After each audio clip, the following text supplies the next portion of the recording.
Hello again. We're going to read chapter 13 of The Mighty Miss Malone. It's kind of a short chapter, but the comprehension questions for chapters 14 and 15 have kind of been smooshed together. So we're going to read 13 on its own today. There are 6 comprehension questions. You can find those questions in an email I sent this morning or in a message I sent on GroupMe, because Google Classroom is not really working right now. So you can find those questions in either of those places. Chapter 13 is called The King of Spain is a Delightful Conversationalist. If you remember, we left Deza, our main character, with the realization that her father was in fact alive. He just wasn't in great shape. Chapter 13. Father was home, but it still felt like we were trapped in those days that he was missing. Everything was the same, but everything was different. Mother said he was so weak that they didn't want to let him out of the hospital. She told me with a very prideful voice, "And girl, once one of these Malone men gets an idea in his hard head, it just won't come out. The doctors warned him if he left, he might die. Your daddy told those doctors, I've gone through all this time without my family. The only thing that's going to kill me now is if I go through one more second without them. Unless you've got a pistol in that coat and are going to shoot me, get out of my way. I'm going home." Mother shook her head. "That's exactly what your daddy said, and he meant it." She put her hand over her mouth to hide a smile and said, "Well, he didn't say it exactly like that. He actually lisped his way through the whole argument." We settled into a different kind of day. Every morning, Mother would catch the bus to work. Jimmy would go to work for Dr. Bracy, and just like I did for Mother when she had tic douloureux, I would sit next to my father in bed and read, sometimes out loud to him, and sometimes just to myself. He slept most of the time, which was good, because when he was awake, he was terrifying. He would wake up screaming from nightmares about Lake Michigan. Mostly, he would shout or cry or yell at Mr. Steele Lung. Sometimes he'd apologize to him. Every time he'd yell, I'd sell my book down and Every time he'd yell, I'd set my book down and tell him, "It's all right, you're safe at home." He'd look around and finally would calm down and go back to sleep. Every day I did something Mother and Father would do to me and Jimmy whenever we got sick. I kissed Father's fevered forehead 3 times and said, "Kisses, kisses, kisses make you stronger." One day when I kissed him, the coolness of his forehead surprised me. His eyes blinked open and smiled. "Yes, my darling daughter Deza. It worked. Your kisses have made me stronger." I plopped down on his chest and hugged him. "Oh, Father, that's just what I wanted. Welcome back, my dearest, delightful daddy." She making fun of him. For the first time in a million years, my father laughed. It was a rusty old laugh, but it was a laugh, and it felt like chains breaking off of him. It made the hairs on my neck stand up. "Oh," he said, "how sharper than a serpent's tooth it is to have a thankless, bratty little child. You're actually going to sit there and mock your poor, dearest, delightful daddy's new lisp." I kissed him again and again and said, "Yes, yes, yes.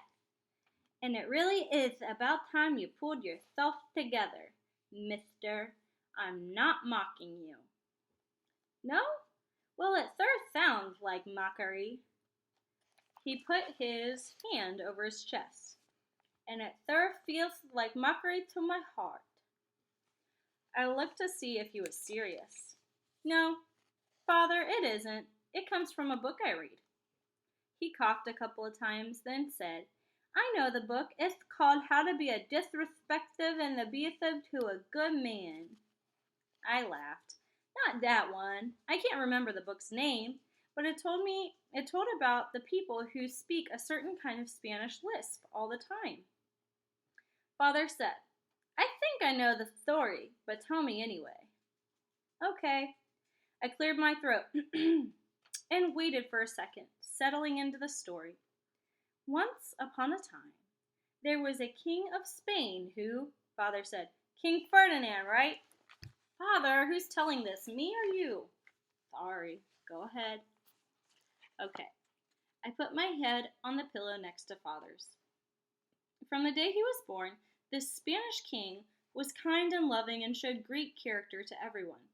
But the whole country felt sad for him because when he talked, he had a very strong lisp. Father said, "A lisp? That's terrible." "Father," I put my hand over his mouth as softly as I could. The stitches in his lip poked at my palm. Whenever the king would talk to someone, he lisped so badly that people would answer him in a lisp too.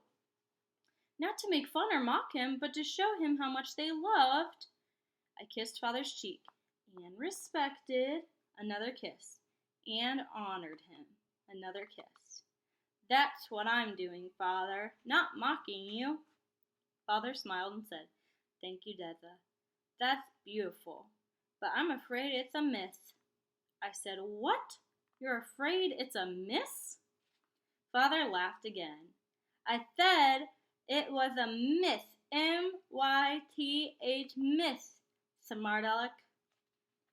You know what, Father? Sometimes myths are a lot better than what really happens. That's why I started that story with once upon a time. His eyes closed. Detha, you're right. Sometimes myths are better than what really happened.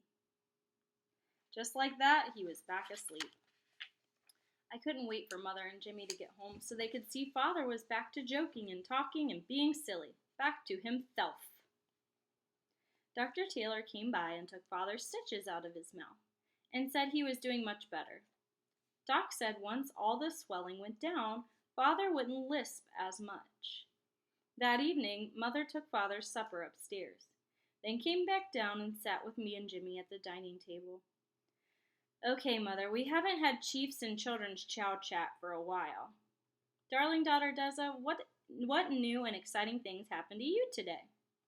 I told him everything that me and Father had talked about while they were out working, how he was letting me read to him, and how he was taking himself to the bathroom. He was even practicing putting his tongue up against the bottom of his mouth so that he wouldn't lisp as much.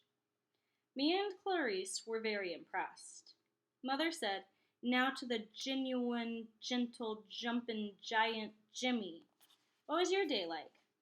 Jimmy told about working for Dr. Bracey, about finding coal along the railroad tracks, and about how unbelievably fast trains go through Gary.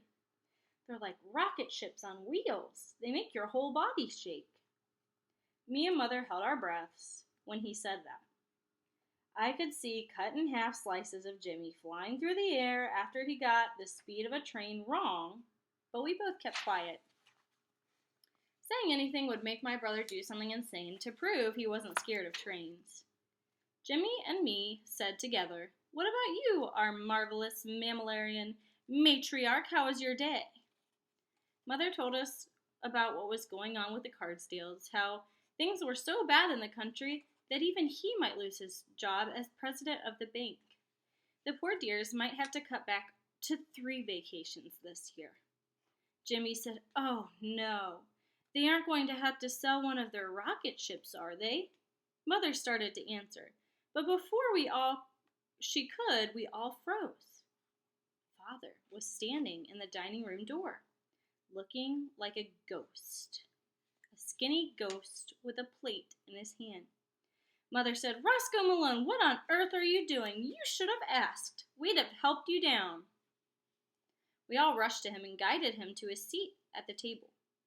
He said, "Thank you, I just needed to get back to where I belong." Jimmy said, "Great, Daddy. You had perfect timing. It's your turn to tell about your day." Me and Mother gave Jimmy a dirty look. But Father said, "What did I do today? First I slept, then I slept some more, then I got to take my nap, then I ended the whole day by sleeping a little more before I finally went to sleep for the night." We all laughed. I I've got to let you know what happened on Lake Michigan. Roscoe, don't you think you should just relax and have your father said, all I know is that I have to tell what happened out there. Roscoe, maybe you're Peg. I really need to talk. Mother looked at him hard. Children, go outside until your father and I are done talking. Father stood up. No, I need to tell all of you. Mother stood up and put her hand on his arm. Roscoe, you're just going to... Father snatched his arm away. Don't worry, Peg. I'm going to tell the truth. I won't lie. Mother's lines on her forehead popped up, and she sat very slowly back in her chair. She picked up her fork and started pushing around the carrots Jimmy'd brought home. Father said, no one's to blame. We had bad luck from the jump. It went wrong right away, but we couldn't do anything about it. How can you say who did what wrong? He stared down at his plate. I looked over at Jimmy. He was just as scared as me. Mother pointed at us, then the door. We were happy to leave. Seeing Father like this was worse than seeing him out cold in bed. I got up, leaned down. Kisses, kisses, kisses make you stronger. He wrapped his arm around me and Jimmy. Thank you, Detha, Jimmy. Thank you all for everything. I apologize, Peg. We went into the living room and Mother helped Father up. As she passed us on the couch, she told Father, back to bed for you, brother. Kids, I'll be right back. Jimmy reached over and held my hand. Lockjaw. He's got to fight off Lockjaw. No, Jimmy, Father doesn't have tetanus. It's something else. No, sis, I don't mean he has Lockjaw for real. It's like what Daddy told me, remember? He said that some of the time you get through whatever will hurt you and you think you're healed up, but there's something still inside that can come back and kill you. Daddy beat Lake Michigan, but now there's something inside he's still got to beat. He's not done fighting yet. It's almost like he's got lockjaw. I didn't know whether to be scared about what Jimmy said or amazed that he was making so much sense. I agree, Detha. And then tomorrow we will read Chapter 14, The Sad Truth About Jokes, and Chapter 15. Chapter 13's questions today. Number 1, why did Father leave the hospital when the doctors didn't think that he was ready? Was it because A, he couldn't be without his family any longer, B, he was better, C, there was nothing they could do for him, or D, he wanted to search for his friends? Question 2, what was Deza's daily role while Mama went to work and Jimmy went to work at Dr. Bracey's? A, she did all of the housework. B, she took care of Father and read to him. C, she went to the library. Or D, she slept in late. Oh, excuse me. Sleepy today. Number 3, why did Deza tell the story of King Ferdinand? A, to calm Father. B, to let Father know she wasn't mocking him. Or C, to say a joke. Number 4, what did Mama share during Children's Chow Chat? A, Mr. Cardsdale might lose his job.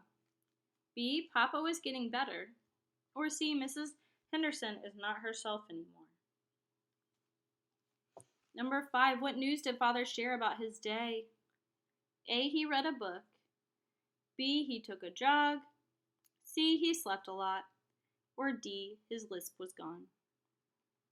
Number 6 is a great question. It's an extended response. What do you think it means when Jimmy says Daddy beat Lake Michigan, but now there's something inside he's still got to beat? What do you think he means when he said there's still something inside he's got to beat? What is that thing he has to beat? Make sure you've got capitals, you've got an organized sentence, punctuation, and your spelling is accurate. Have a good night. See you tomorrow.